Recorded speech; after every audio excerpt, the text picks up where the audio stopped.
Mallikarjun Kharge has hit out at President's speech. He has said after listening to the President's address written by the Modi government, it seemed as if Modi ji is trying his best to deny the mandate.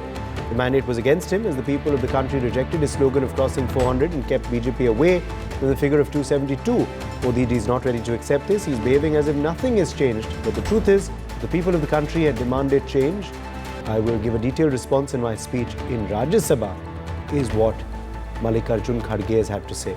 Kanika Katiyar is joining us for more details on this story. Kanika, Mallikarjun Kharge, the Congress president, has spoken on the president's address.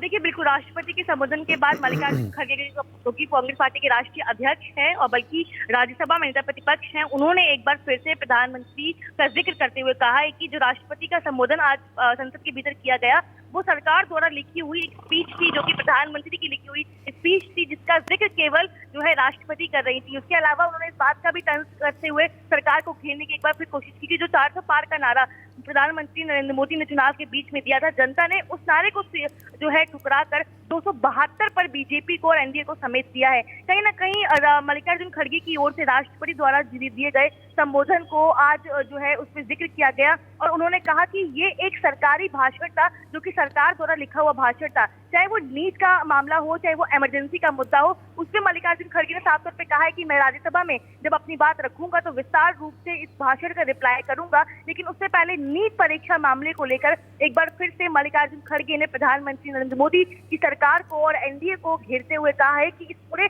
मामले पे लीपापोती जो है वो नहीं चलेगी, सरकार को accountability तय करनी पड़ेगी। सरकार को इस मामले पे आकर जो है क्या वो कार्रवाई कर रहे हैं इस बारे में जनता को बताना पड़ेगा। और नीट परीक्षा मामले को लेकर मल्लिकार्जुन खड़गे ने एक बार फिर से सरकार को घेरा है। और ओवरऑल उधर बात करें तो आज जिस तरह से प्रेसिडेंट द्रौपदी मुर्मू की जो स्पीच हुई थी, अब उसको लेकर ऑपोजिशन और इवन मल्लिकार्जुन खड़गे जो है वो सरकार को घेरते हुए नजर आ रहे हैं कि केवल प्रेसिडेंट की स्पीच में वो हिस्सा बताया गया, वो बातें बताई गई जो कि अच्छी थी, लेकिन 10 साल में जो नाकामयाबी रही है सरकार की, उसका जिक्र आखिरकार उस संबोधन में क्यों नहीं किया गया।